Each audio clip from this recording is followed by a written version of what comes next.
Já iniciei a gravação, então, Valdir, por sua conta. Tá ok. Bom dia a todos os irmãos. Nós vamos dar continuidade, então, ao livro de Apocalipse. Nós estamos iniciando o capítulo 6 e eu vou compartilhar a tela para vocês agora do ponto onde nós paramos no domingo passado. Domingo passado nós paramos nesse ponto que nós estávamos conversando sobre algumas informações equivocadas que são passadas para as pessoas, né? E acaba se assumindo aquilo como sendo uma verdade. Uma primeira informação equivocada que é passada é associar a Apocalipse a uma grande devastação e ao fim do mundo, né? Sendo que o livro é a revelação de Jesus. Ele recebe o nome de Apocalipse porque a literatura utilizada foi apocalíptica, já falamos sobre isso, né?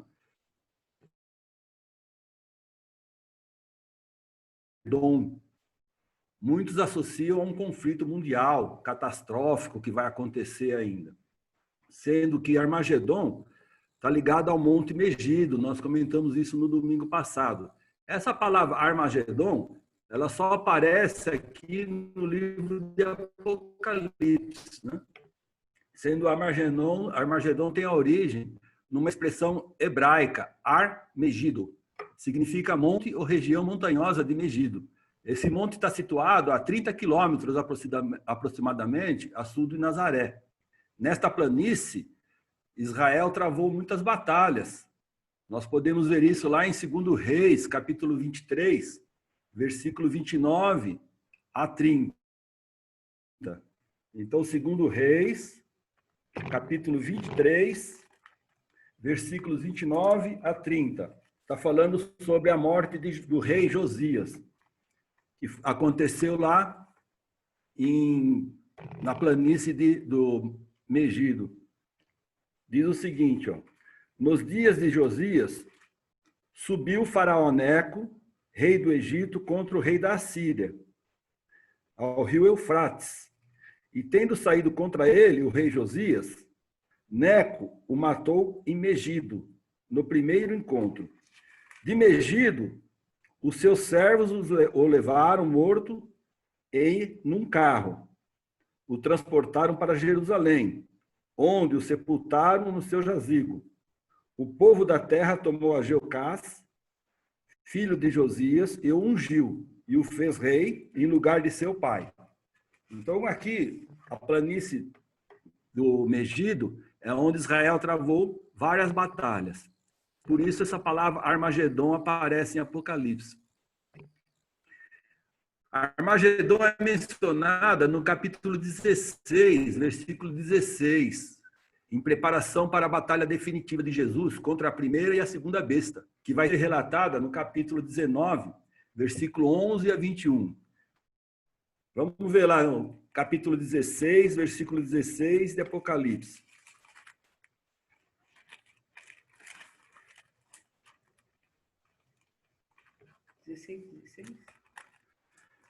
Então, os ajuntaram no lugar que em hebraico se chama Armagedon. Então, as duas bestas se ajuntaram no lugar chamado em hebraico. Como eu falei, essa palavra Armagedon só aparece aqui no livro de Apocalipse.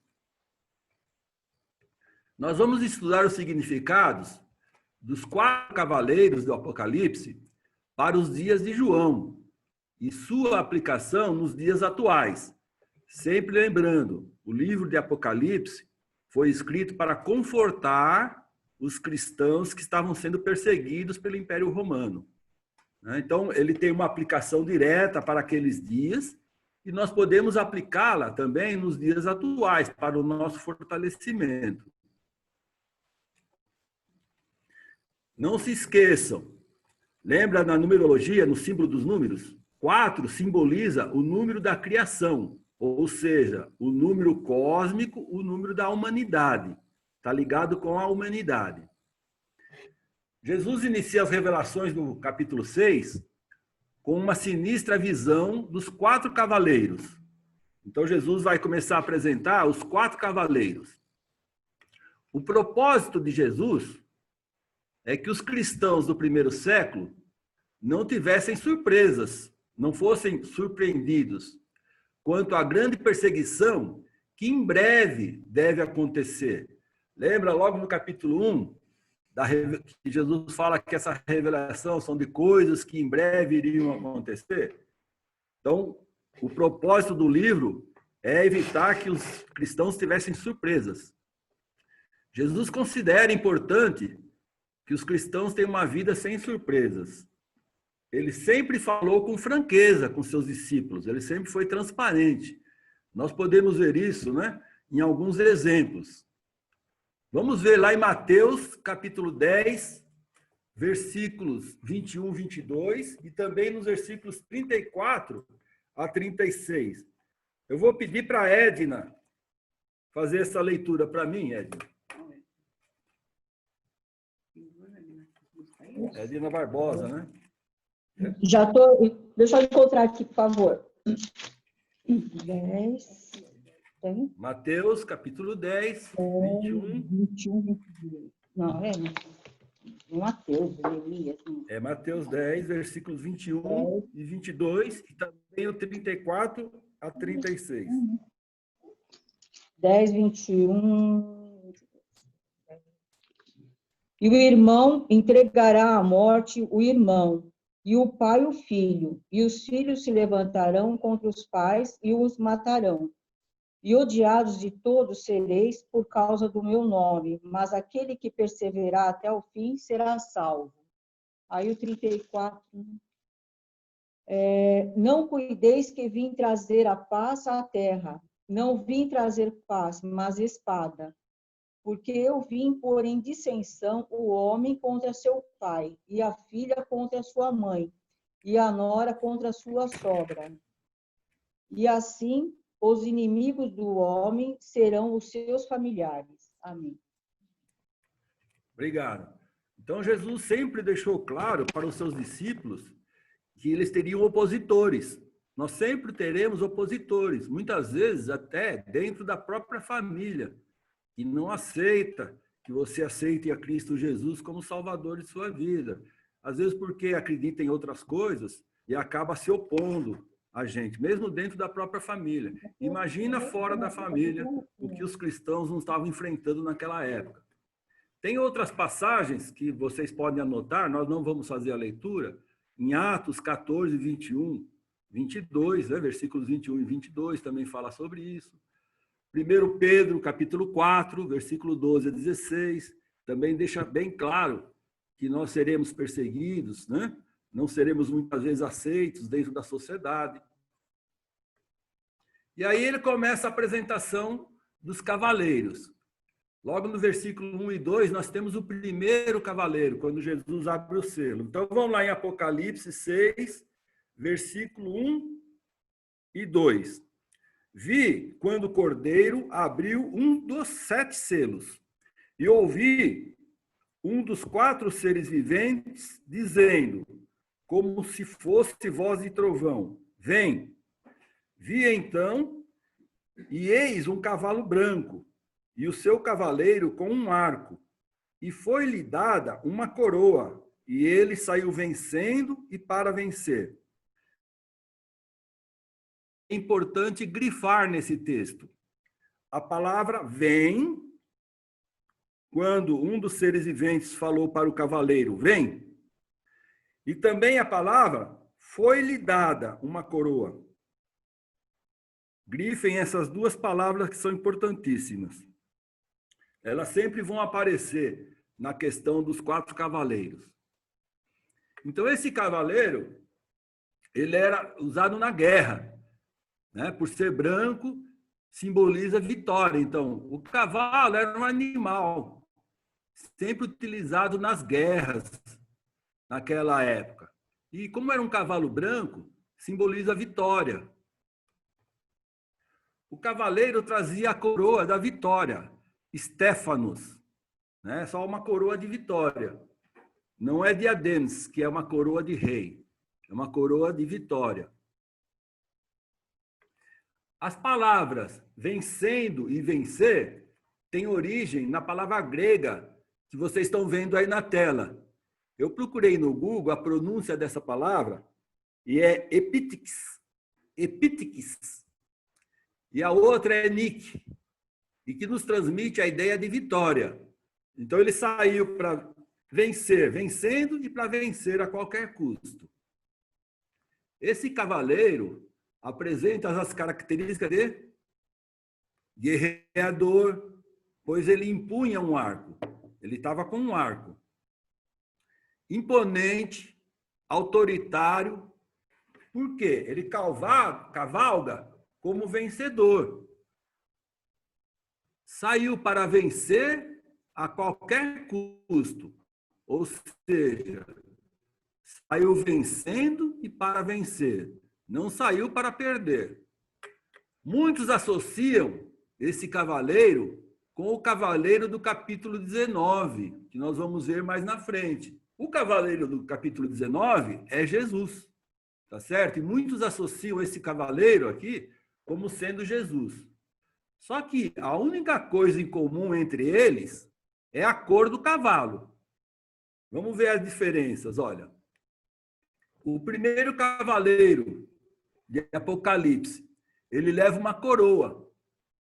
O segundo cavaleiro, que é Jesus, muitas coroas. Então, se vocês quiserem comparar, vão até o capítulo 19, a partir do versículo 11, para comparar os dois cavaleiros. Então, deixa os dois pontos aí abertos para vocês, olha. 19, versículo 11. Vi o céu aberto e eis um cavalo branco. O seu cavaleiro se chama Fiel e Verdadeiro, e julga e peleja com justiça. Os seus olhos são chama de fogo. Na sua cabeça há muitos diademas. Diademas aqui é coroa de rei. Tem um nome escrito que ninguém conhece, senão ele mesmo. Está vestido com um manto tinto de sangue, e o seu nome se chama o Verbo de Deus. E seguiam-no os exércitos que há no céu. Até o versículo 16. Montando cavalos brancos, com vestiduras de linho finíssimo, branco e puro. Sai da sua boca uma espada afiada, para com ela ferir as nações. E ele mesmo as regerá com cetro de ferro. E pessoalmente piso largar do vinho do furor da ira do Deus Todo-Poderoso. Tem no seu manto e na sua coxa um nome inscrito: Rei dos Reis e Senhor dos Senhores. Essas são as características do cavaleiro do capítulo 19, que é Jesus Cristo. Então nós vemos aqui, o primeiro cavaleiro tem uma coroa, aí do capítulo 6, versículo 2. O segundo cavaleiro, que é Jesus, muitas coroas. O primeiro cavaleiro, a coroa dele é de vitória, Stéphanos. A do segundo cavaleiro é coroa de rei, diademas. Ele tem um arco. O segundo cavaleiro tem uma espada. Seguido de 3 cavaleiros, o primeiro. Jesus está seguido de um exército celestial, lá no versículo 14. O primeiro não tem nome. O segundo tem um nome. O primeiro cavaleiro, vestiduras não mencionadas. O segundo cavaleiro, que é Jesus, vestido de um manto, tinto de sangue. O primeiro vem vencendo e vencer. O segundo julga com justiça. Então nós vemos que muitas pessoas que associam esse primeiro cavaleiro como sendo Jesus estão equivocados. Não buscaram a informação dentro do próprio livro que nos mostra a diferença entre Jesus e esse primeiro cavaleiro. Esse cavaleiro do capítulo 6, então, não é Jesus de forma alguma. Esse cavaleiro representa a ganância humana, o imperialismo, a ambição de dominar outros povos, o egoísmo humano. Se nós lermos lá em Tiago, capítulo 4, versículo de 1 a 4, nós vamos ver perfeitamente a origem desse cavaleiro. Então, eu vou pedir para a nossa irmã Doroti fazer a leitura para mim, por favor. Pode ser, Doroti? Pode sim. De onde procede, tá certo? Sim. De onde procede guerras e contendas que há entre vós? De onde, senão dos prazeres que militam na vossa carne? Cobiçais e nada tendes, matais e invejais e nada podeis obter. Viveis a lutar e a fazer guerra. Nada tendes porque não pedis. Pedis e não recebeis, porque pedis mal, para esbanjar em vossos prazeres. Infiéis, não compreendeis que a amizade do mundo é inimiga de Deus? Aquele, pois, que quiser ser amigo do mundo, constitui-se inimigo de Deus. Obrigado, Doroti. Então, nós vemos claramente de onde provém as guerras. Então, esse primeiro cavaleiro representa essa característica do ser humano, né? De buscar coisas pura e simplesmente a qualquer custo, de qualquer forma, não respeitando outras pessoas. Aí nós temos o exemplo, né, de onde começou tudo, né? Começando por Caim, e ao longo da história da civilização humana, o ser humano muitas vezes cobiça o que pertence a outro. E ele não mede esforço para saciar esse desejo.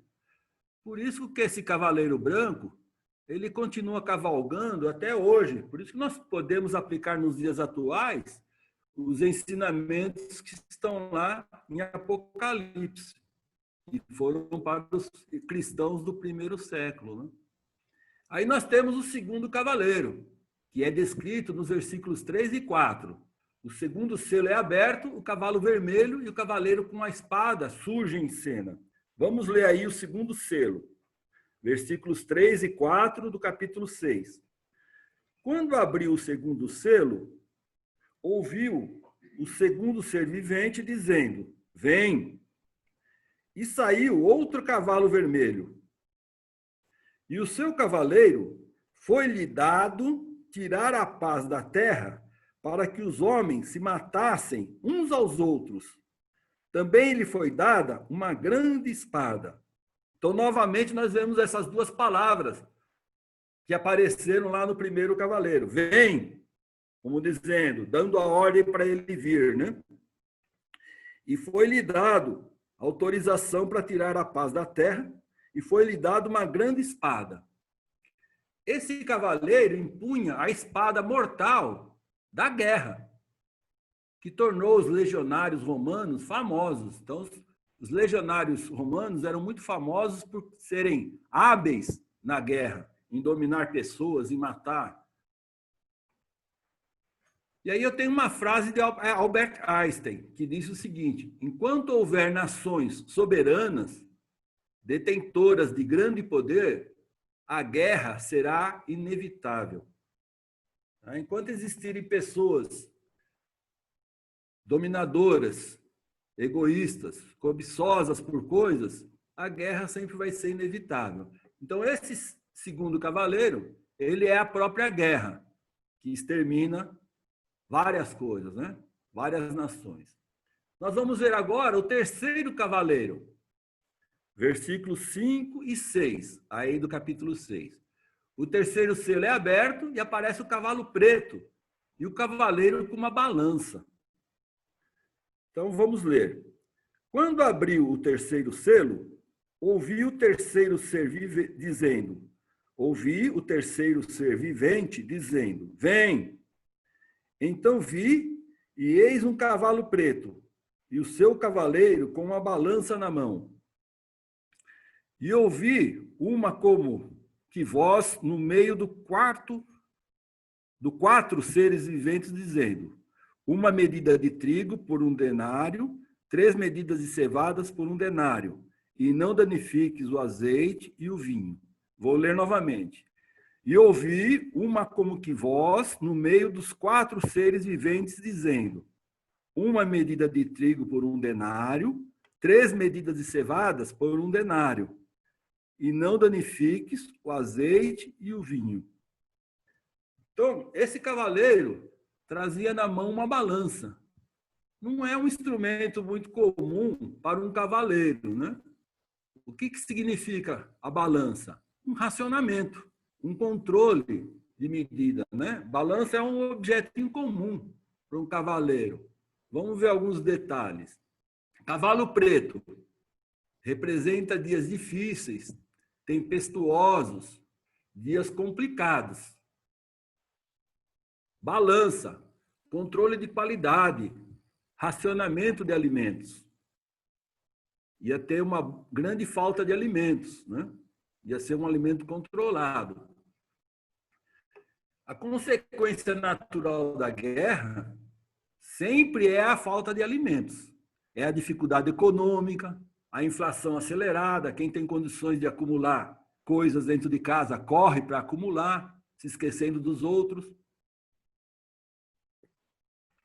E aí começa a faltar alimentos. Para-se de produzir coisas por causa da guerra, coisas essenciais, e as empresas e o trabalho todo é voltado para alimentar a guerra. A balança indica a necessidade de fornecimento limitado de alimentos. Nós temos isso em Levítico 26 e também Ezequiel, capítulo 4, versículo 10 e 11, e versículo 16 e 17.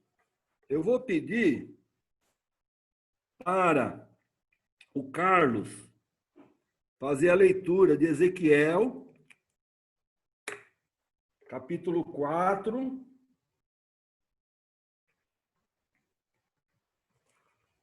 versículos 10 e 11 e versículos 16 e 17. Tudo bem, Carlos?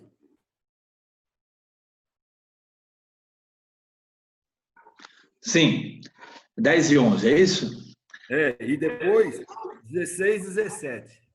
Tá. E a tua comida que hás de comer será do peso de 20 ciclos cada dia, de tempo em tempo a comerás. Também beberás água por medida, a sexta parte de um hin. De tempo em tempo beberás. Agora 16 e 17. Vamos lá. Então me disse, filho do homem, eis que eu torno instável o sustento de pão em Jerusalém, e comerão o pão por peso, e com desgosto, e a água beberão por medida, e com espanto, para que o pão e a água lhes faltem, e se espantem uns com os outros, e se consumam nas suas maldades. Obrigado, cara. Então nós vemos aí o cerco simbólico de Jerusalém, e falando sobre a necessidade de comer de forma racionada, faltando alimento. É isso que a guerra traz, né? Então, nós temos exemplo aí de Ezequiel e outros exemplos na palavra de Deus que, quando ocorrem guerras, as dificuldades econômicas vêm junto com elas, não vêm separado. E isso que o terceiro cavaleiro representa: a dificuldade econômica, a fome, a alimentação racionada. Um dia de trabalhos gerais era pago com um denário. Jesus comentou isso. Nós não vamos ler, mas está lá em Mateus, capítulo 20, versículo 10. Um denário era o pagamento para um dia de trabalho. Significando que esse valor compraria uma medida de trigo para alimentar uma pessoa de apetite moderado. E isso por um dia. Se ele tivesse família, teria que comprar cevada, que era uma comida destinada aos animais. Então, a dificuldade seria tão grande que o trabalho de um dia compraria comida, somente trigo, né? Somente para uma pessoa. Se ele tivesse família, não poderia comprar trigo, iria comprar cevada para poder alimentar os seus filhos, sua esposa. E era uma comida destinada a animais. Esse cavaleiro irrompe em diversas partes do planeta. Nós podemos ver isso até na atualidade, né? Provocando a necessidade de trabalhar apenas para poder se alimentar, sem sobrar para roupas, moradia e outras necessidades. Até hoje nós vemos isso acontecendo no planeta, né? ele surge com a guerra, trazendo a fome e provação extrema.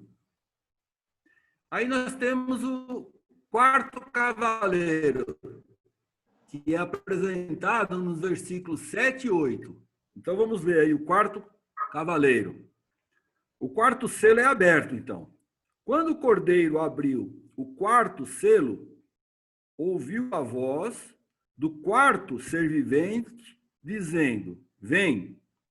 E olhei, e eis um cavalo amarelo, e o seu cavaleiro, sendo este chamado Morte, e o Inferno o estava seguindo. E foi-lhes dada autoridade sobre a quarta parte da terra para matar a espada pela fome, com a mortandade e por meio das feras da terra. Então nós vemos o quarto ser vivente chamando o quarto cavaleiro: vem. E foi-lhe dada autoridade sobre a quarta parte da terra para matar a espada pela fome, com a mortandade e por meio das feras da terra. Então foi dada autoridade a ele para fazer esse tipo de coisas, né? E foi chamado o quarto cavaleiro. A morte e o inferno andam juntos. Por quê? A morte requisita o corpo e o inferno a alma. Os dois apavoram a humanidade. A humanidade está sempre apavorada com a presença da morte e do inferno. Esses cavaleiros têm poder limitado. Foi dado um poder limitado a eles. Nós vimos isso na descrição do versículo 8 aí, né? Que eles não têm poder total, mas limitado. Os quatro cavaleiros foram apresentados em uma ordem lógica. Então, não foram apresentados de qualquer maneira por Deus. Eles foram apresentados de uma maneira lógica, coerente. Olha, a ganância do homem, que é o cavaleiro número 1, traz a guerra, que é o cavaleiro número 2, que traz a fome, que é o cavaleiro número 3. E com ela, a morte e o inferno, cavaleiro número 4. Então, por isso que foi apresentado nessa sequência lógica. A ganância do homem, a necessidade de querer sempre mais, provoca a guerra traz a fome e a guerra trazem a morte e o inferno. Sempre lembrando, a morte para o cristão. Então, o cristão passa pela morte física. E a morte e o inferno para o ímpio. Tá certo? Porque o ímpio, além da morte física, vai também provar da morte espiritual.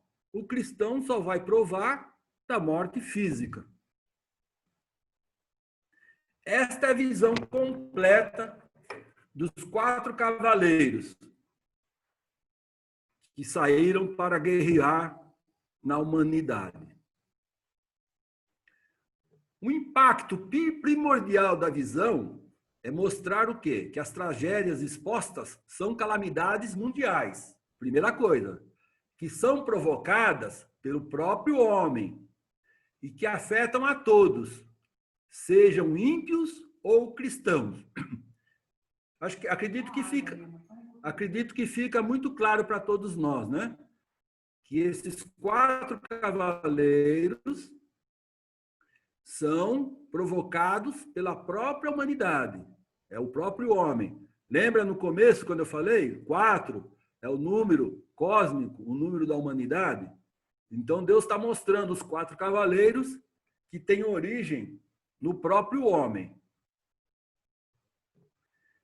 É de suma importância perceber que os 4 agentes da morte são os mesmos que Deus permitiu que agissem para castigar Jerusalém pelos seus pecados. Então, veja bem, esses 4 cavaleiros são cavaleiros de origem humana e que Deus permite que eles agissem e agem para castigar alguma nação ou algum povo. Nós podemos ver isso lá em Ezequiel, capítulo 14, versículos 13, versículo 15, 17, 19 e 21. Eu vou pedir para o Marken abrir o microfone dele e fazer a leitura para mim, por favor, Marken. Ó, Ezequiel, capítulo 14. Aí você vai ler para mim o versículo 13, depois o versículo 15, o versículo 17, 19 e 21. Tudo bem, Mark? Certo. Vamos ler. O 13. Peraí, deixa eu mutar esse negócio aqui, que esse negócio aqui tá me atrapalhando. Que eu uso o computador aqui. Vamos lá. Versículo 13 diz: Filho do homem, quando uma terra pecar contra mim, cometendo graves transgressões, estenderei a mão contra ela e cortarei o suprimento de pão. Enviarei contra ela fome e eliminarei dela pessoas e animais. Versículo 15. Se eu fizer passar pela terra animais selvagens e eles a devastarem, assim que fique assolada, e ninguém possa passar por ela por causa das feras. 17. Ou se eu fizer vir a espada sobre essa terra e disser, espada passe pela terra, e eu eliminar dela pessoas e animais. Aí 19. Ou se eu enviar a peste sobre essa terra e derramar o meu furor sobre ela com sangue, para eliminar dela pessoas e animais. E por último 21, que diz, porque assim diz o Senhor Deus, quanto pior não será se eu enviar os meus 4 piores castigos, isto é, a espada, a fome, os animais selvagens e a peste contra Jerusalém para eliminar dela pessoas e animais? Obrigado. Então nós vemos que Deus permite que isso aconteça para castigar pessoas e nações. Os cristãos das 7 igrejas sabiam exatamente o que Jesus estava mostrando com esses cavaleiros. O simbolismo dos 4 selos era familiar para os cristãos. Por quê? No Antigo Testamento encontramos esses mesmos agentes da morte. Em Zacarias, aí no finalzinho do Segundo Testamento, né, do Primeiro Testamento, do Antigo Testamento, nós temos Zacarias, capítulo 1, versículos 8 a 10, e depois capítulo 6, versículos de 1 a 7. Eu vou pedir para Márcia Mazetti abrir no livro de Zacarias, capítulo 1, versículos 8 a 10, e depois o capítulo 6, versículos de 1 a 7. Tá. Zacarias, então, capítulo 1. Versículo 8. Versículo 8. 10. Naquela noite tive uma visão e nela vi um anjo do Senhor montado num cavalo vermelho.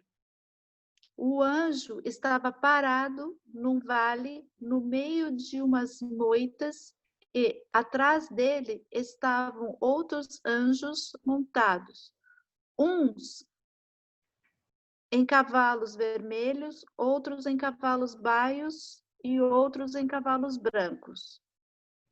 Agora, até o 10. Versículo... Perguntei ao anjo que falava comigo, meu senhor, quem são esses anjos montados em cavalos? E ele respondeu, eu vou lhe dizer. Aí o anjo que estava no meio das moitas disse, eles são os anjos que o Senhor Deus enviou para andarem pelo mundo inteiro. Obrigado. Aí o capítulo 6. De 1 a 7. De 1 a 7.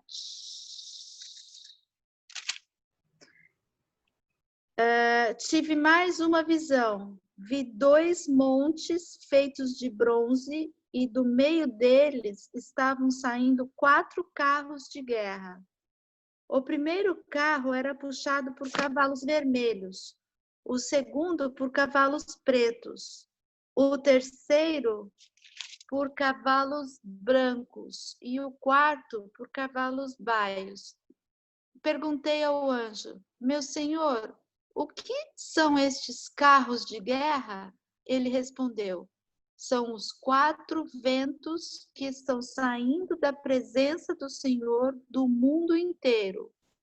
O carro puxado pelos cavalos pretos vai para a Babilônia, a terra do norte. O carro puxado pelos cavalos brancos vai para a terra do oeste. E o carro puxado pelos cavalos baios vai para a terra do sul. Os cavalos baios saíram com vontade de correr pelo mundo inteiro. Então o anjo ordenou: vão e corram pelo mundo inteiro. E eles fizeram isso. Aí o anjo me chamou e disse: os cavalos que foram para a terra do norte vão para a ira do Senhor contra aquele país. Obrigado. Muito obrigado. Então, os cristãos sabiam perfeitamente do que a carta estava falando, sobre o que ela estava falando, né? Sobre as dificuldades que todos passariam, porque Deus permitiria que aquela terra fosse assolada. Deus sempre nos alerta que o pecado tem suas consequências. Lá em Gálatas, capítulo 6, versículo 7, diz: aquilo que o homem semear, isso também ceifará. A visão aterradora dos 4 cavaleiros, reveladas por Jesus, tem alguns propósitos. Primeiro, mostrar os castigos que Roma sofreria por causa de seus pecados. Roma iria sofrer por causa dos pecados. Preparar os cristãos do primeiro século para as dificuldades que viriam. Quando vem a guerra, vem dificuldades econômicas, vem a morte junto. Não tem como escapar. Todo mundo está sujeito, numa guerra, a morrer. Morrem inocentes, né? Nós vemos muitas vezes, não morrem só militares numa guerra. Numa guerra morrem inocentes civis. Muitas vezes até de fome, desnutrido. Então não tem. Não é porque eu sou cristão, está tendo uma guerra que eu estou livre, né? As expressões venha e foi-lhe dado ou dada enfatizam o quê? Que Deus está no controle. Os cavaleiros não fizeram qualquer coisa que Deus não lhes desse permissão para fazer. Isso é muito importante. Nós sempre lembrarmos que Deus está no controle. A visão reforça a autoridade de Deus, que limita os problemas dos cristãos. A autoridade da morte e do inferno foi limitada a 1/4 da terra.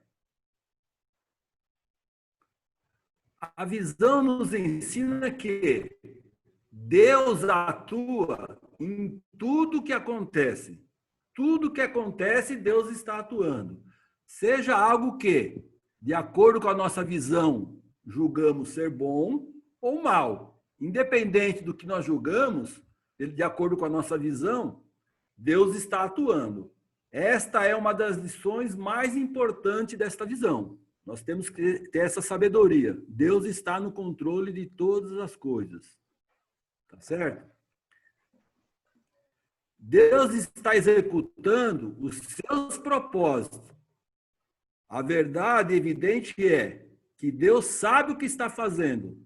Nosso desafio é aprender a confiar em Deus. Então, a nossa grande dificuldade é confiar em Deus. Nós temos que aprender a confiar em Deus e ter a convicção que Deus sabe o que está fazendo. Valdir, 9h47. Obrigado. Nós não podemos nos enganar. Esses 4 cavaleiros começaram a cavalgar a partir do momento em que um homem pecou. O homem pecou lá em Gênesis capítulo 3, e eles continuam até os dias atuais. Então, esses 4 cavaleiros, eles começaram a cavalgar a partir daquele momento, quando o pecado entrou no mundo. Né? Logo depois nós temos o fato de Caim e Abel, Caim ter matado o próprio irmão, e aí o ser humano vem pecando constantemente e vem causando muitas atrocidades na humanidade. Nós vimos, e tem que ficar bem claro, que esses 4 cavaleiros representam a humanidade. 4 é o número da humanidade, é um número cósmico. Tá certo? Nós estamos falando de um livro simbólico. Deus não vai mandar cavalo descer do céu para vir atacar a humanidade. Não, Deus permite que as coisas aconteçam aqui na Terra com o propósito de que o cristão se fortaleça espiritualmente, seja mais fortalecido, né? E que as pessoas se punam por elas mesmas. Podemos ter essa confirmação que os cavaleiros estão atuando até hoje, lendo revistas, assistindo televisão. Esses cavaleiros, eles caracterizam o mal, que ele resulta do quê? Da desumanidade do homem para com seus semelhantes. É a ganância, não ter escrúpulos. Podemos perceber que esses 4 cavaleiros continuam impactando em nossas vidas, na atualidade. O cavaleiro do cavalo branco representa qualquer pessoa que quer impor sua vontade e ganância. Esse cavaleiro opera no nível pessoal, nacional e internacional. O cavaleiro do cavalo vermelho representa a guerra, que continua ainda espalhando mortes e mutilações por todo o mundo. Constantemente nós ouvimos sobre guerras localizadas, né, num país. O cavaleiro do cavalo preto representa a fome, que também nos dias atuais continua vitimando crianças e adultos por todo o mundo. Nós vemos muitas crianças morrendo, subnutridas, muitas pessoas sem alimento. O cavaleiro do cavalo amarelo esverdeado representa a morte e o inferno, que continua recolhendo os mortos gerados pelos homens, né? Através da ganância, guerra, fome e pragas. Aplicação desta visão para nós. Primeiro, nós devemos ter essa visão de que o mundo sempre será cheio de tragédias. A eternidade será no céu, nunca nessa terra. Nunca será na terra. E a segunda coisa, tenhamos a certeza de que os cristãos enfrentam e enfrentarão provações, doenças, problemas financeiros, né? Tribulações. Não acredite numa vida sem dificuldades. O próprio Senhor Jesus falou isso, lá em João 16, versículo 33. Né? A visão também é para nos confortar. E era para confortar os cristãos do primeiro século.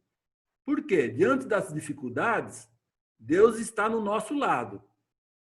A razão de Deus permitir que os 4 cavaleiros continuem cavalgando é para que desenvolva em nós a necessidade da pessoa dele. Atos, capítulo 7, versículo 34.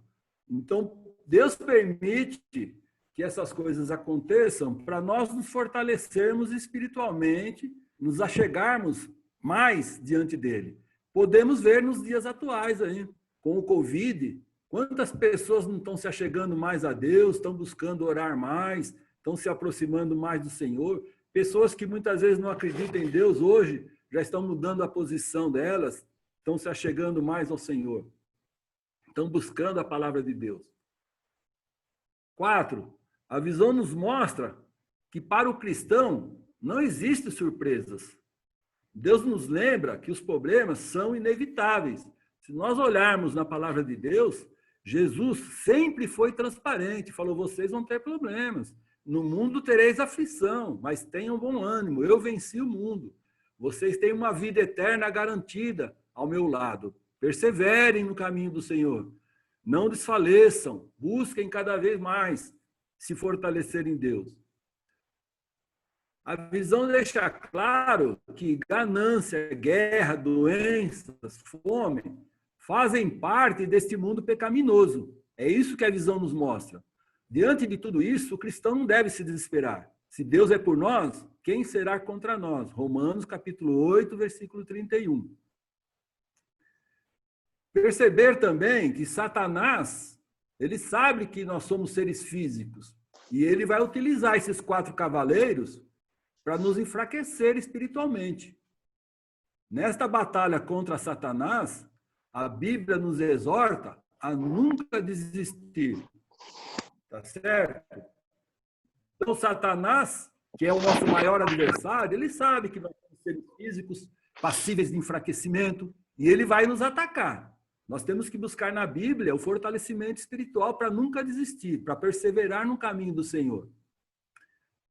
Nós vemos isso lá em Josué, capítulo 1, versículo 9.